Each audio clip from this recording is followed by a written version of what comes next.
Kings and Queens, Your Majesties, welcome back to the channel. Thank you so much for returning.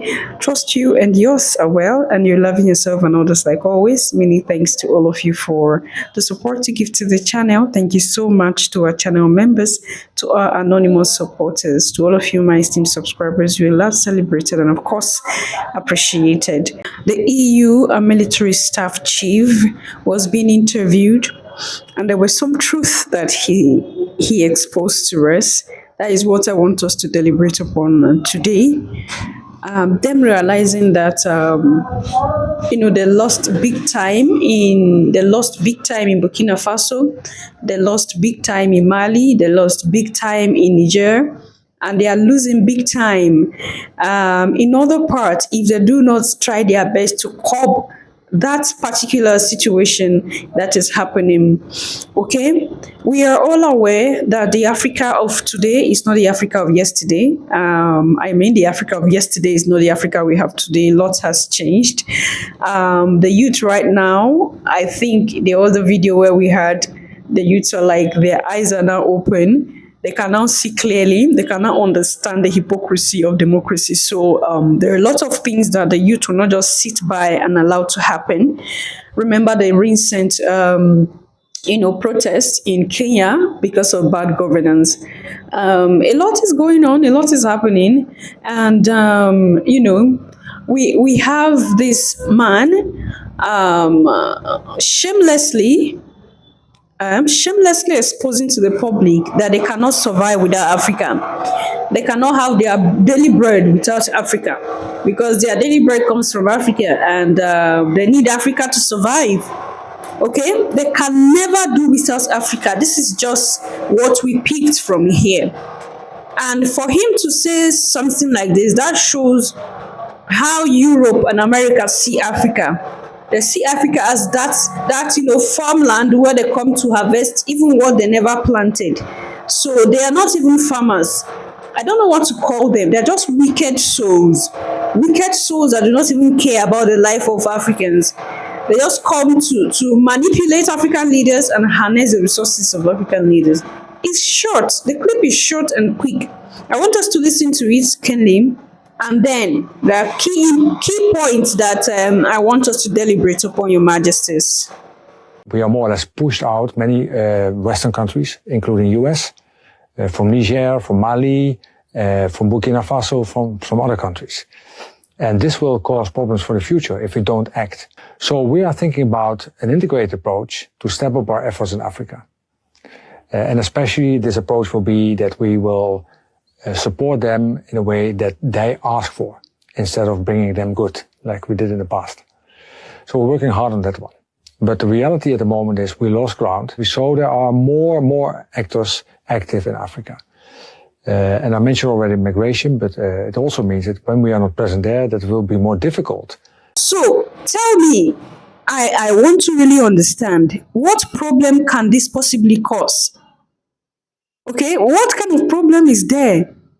That a sovereign nation has understood the game and they are trying their best to pull themselves out from the hand of those that are holding them captive. What is wrong with it? That he is emphasizing on them acting. If not, there will be problems in the future. What problems? The problem of Europe not having food to eat. The problem of Europe not being able to feed. The problem of Europe not being able to, light their cities, just like what is happening in France. Okay? How France is going days in darkness because Niger have refused uranium. That is the problem he meant here.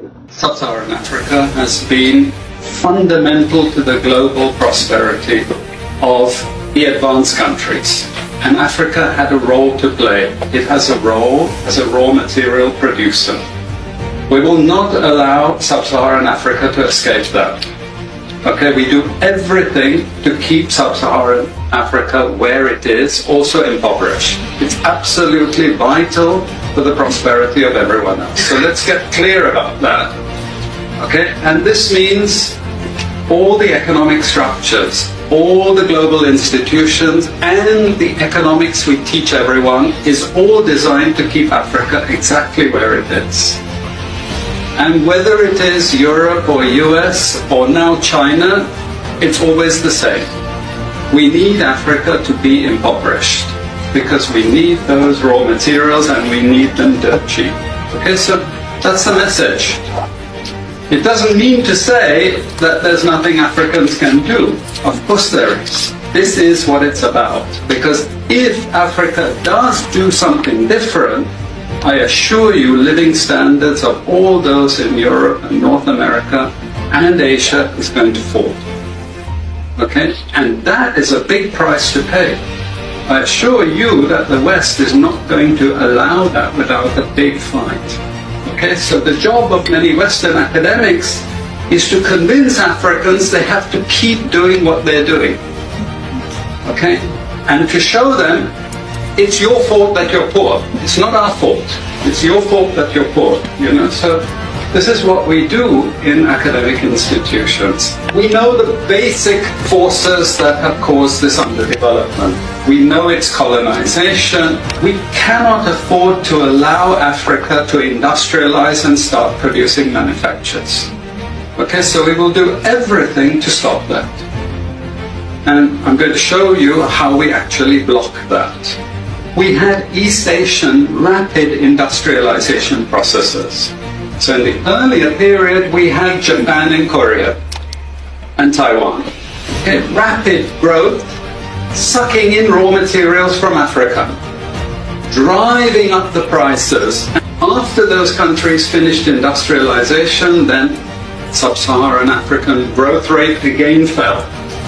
Sub-Saharan Africa is condemned to this role, just the supplier of raw materials, not a manufacturer. The currencies are collapsing of these countries, and many of them are sub-Saharan African countries. After colonization ended, we needed new structures to keep these countries where they were. Okay? And the first of those is aid. Okay? We give them aid. Aid for what? Actually, we give them aid to keep repressive regimes in power. That's all. All the hypocrisy about transparency and democracy and bullshit like that, it's all bullshit. But it would go to country after country offering loans. And if the president did not accept the loan, they were killed. It's just economics. It's economic warfare. The rich declare war on the poor. It happens everywhere. It happens in a country. The rich control the government. Of course they do. You really believe you have democracy? Come on. You know, I mean, grow up. Who has all the subsidies and income support? US, Europe. The largest budgets in the world for supporting their farmers are Europe and US. You see, we're keeping them dependent. We're keeping them on a string. This next round of the WTO is designed to block that. To block anyone else getting on top of the ladder. That is a problem he meant there, because the problem had already started. You see the reason why they are doing everything possible to hold down this Sahel region and kick off these freedom fighters? You see why they are shamelessly doing everything possible, you know, to kick off the Sahel, not just kicking them off, but taking their life. That is what they are doing. They are doing everything possible to, you know, shorten the life of these Sahel leaders. Because to them, they had, you know, they have pulled out from their hand their daily bread. It's unfortunate. And then he went further to say that, so we are thinking about an integrated approach to stop up our efforts in Africa. An integrated approach, a better approach to them, a better approach. They are looking for a better approach. What is that integrated approach? To manipulate Africans to think that these military leaders in the Sahel are not doing their job. To manipulate Africans to think that these guys in the Sahel are funding or stealing or, you know, enriching themselves with gold, just like Michael Langley, the American general, came to do. These are their integrated approach to cause discord in the heart of Africans to hate these leaders. these Sahel freedom fighters, these three wise men down in the Sahel doing miracles and performing wonders. This is their approach, their integrated approach. This is what they know best to do, Your Majesties. So they thought they had ground in Africa forever. They were thinking that it's a lifetime something. They were thinking that it is a forever something. Now that they lost ground, they are doing everything to stay back. They are doing everything to remain. It's unfortunate that we have situations like this happening, and you won't blame them. Africans are to be blamed as well. Africans are to be blamed because it is we that accept these people. It is we that, believe in the lies that these people had come to tell us. It is we that think that these people have something good in their hearts about us, refusing to accept the fact that these people are just looking for a way to fight for themselves and their race to survive.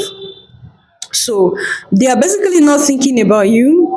They are not worried about you. What they think about is their interest in Africa and what they can get. That is what they think about. That is what they believe in. That is what they are all in for. And that's why we have someone like Michael Langley, who came to Africa accusing Ibrahim Traore of stealing the gold or enriching himself, or using the gold of Burkina Faso to enrich himself. A black man, okay, who opened his mouth. A black man who should be happy about the liberation that is happening in the Sahel, opening his mouth to tell lies against Ibrahim and Burkina Faso. But I was happy how he took the whole situation and showed America that the Africa of today is not the Africa of yesterday. A lot has changed. Okay? A lot has changed. For the past 50, 60 years, a lot has changed. We are beginning to learn from our parents' mistakes, and we won't dare repeat the same mistake that our parents committed, or the mistake our parent made. We will not repeat that mistake. Your Majesties, what do you think about this situation? Because Europe, America, other parts of the world had seen Africa. They always see Africa as that place, those foolish people that do not know anything. So we go there, take out what we want to take, and leave them in poverty. But today things have changed. And why do you think that Europe is having this feeling of losing Africa at this point? It is because of the Sahel. Because of the dealings of the Sahel. Because the Sahel had come out and said, no, we will not keep quiet for this to keep happening. That is the reason why, Your Majesties. I'm going to see you in my next one. I'm just going to leave you with this discussion. I'm going to see you in my next one on Sit and Love Yourself, Love Others. Stay safe, stay positive always, Your Majesties. Bye for now.